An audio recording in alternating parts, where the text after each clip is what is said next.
all living right now through this era of physical distancing. I think it's a little more appropriate than social distancing and societal isolation, wondering how long is this going to go on? What are the coming days going to be like? It's very frustrating to say that we don't know for sure, really. The closest we can come to knowing is just listening to folks in China who have already been through 2+ months of lockdown. You think of it as a kind of dispatch from the future. I came across this great Facebook post by a Chinese-American filmmaker named Dian Ung. He's quarantined with his family in China for the past 60 days, and he talked about his emotional trajectory. Weeks 1 and 2, where we are now, are filled with absolute confusion, anger, finger-pointing, conspiracy theories, helplessness.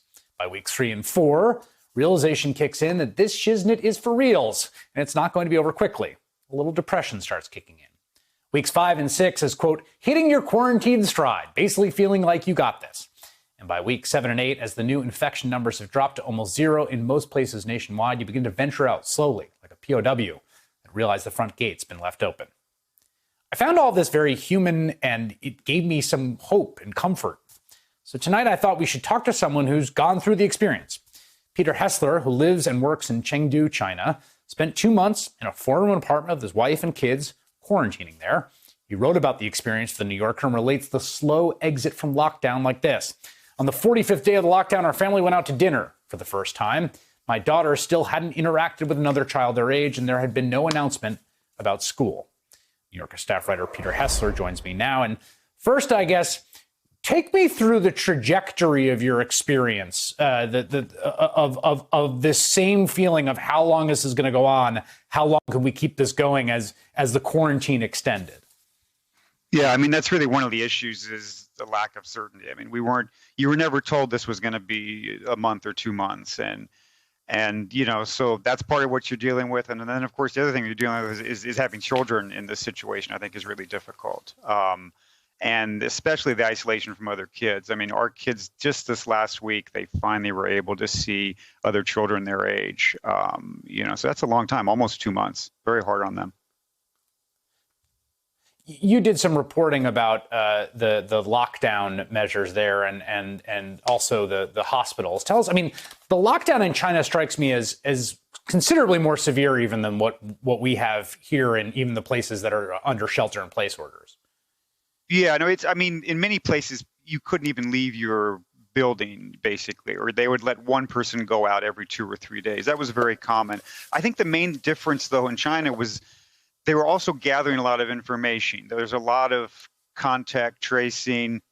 They're figuring out where the cases are, what the spread patterns. I mean, this is really important. I mean, you have to also do testing.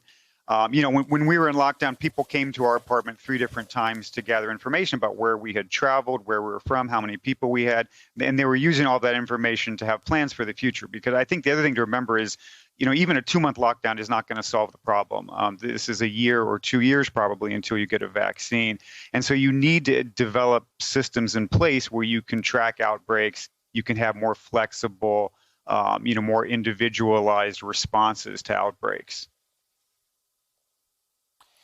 I imagine you have American friends who've been emailing you or WhatsApping you or contacting you in some way or the other. And what have you been telling them? What's your advice for those of us who are on this side of the time machine and you sit there and look back at us from the future? I mean, my advice is just, it can't just be the social distancing. It can't just be a lockdown. You have to have testing. You've got to have some kind of structures to get this other information going and to trace, infection patterns. It's all possible. I mean, I think the United States spent a lot of time on anti-terrorism. We've spent a lot of time on foreign wars. We just have to approach this in somewhat the same way. I think there is a lack of realization that it takes this sort of effort. And there may be people think that you just have to stay at home for a couple months and then it's over. But that's not going to be it. And I think it's not done here. I mean, I think it will bounce back in China at various points. But the societies that we've seen that have done well with this, South Korea has done well, Taiwan, Singapore, I think China's done fairly well. They all have, had this element of tracing where the infection moves. And I don't see that happening in the U.S. It concerns me. And I also hear a lot from medical personnel, from doctors and other people who work in the medical industry in the United States, and they're really underprepared. And those people are really disturbed by what they're experiencing already.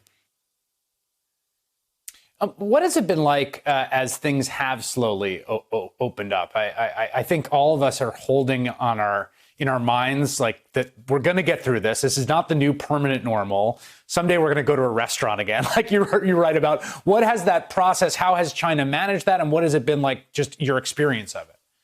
I mean, everything's different. I got my hair cut yesterday and I had to get my temperature taken. If you go to a restaurant, they take your temperature and record all of that. And people are still wearing masks out on the street, but it's slowly sort of returning. An epidemiologist named Mark Lipsitch at Harvard described this to me as letting the air out of a balloon slowly. And I think that's really what they've been trying to do here. And so now we're starting to hear that schools may reopen. So I think April 7th, the first wave of students will go back. And I think my kids who are in public school will probably be back in mid-April. So I think there is a sense that you can return to normalcy. You can have, or at least to some degree of normalcy, but things are adjusted and it happens slowly. Peter Hessler, who's a writer for New Yorker in Chengdu, China. Thank you so much.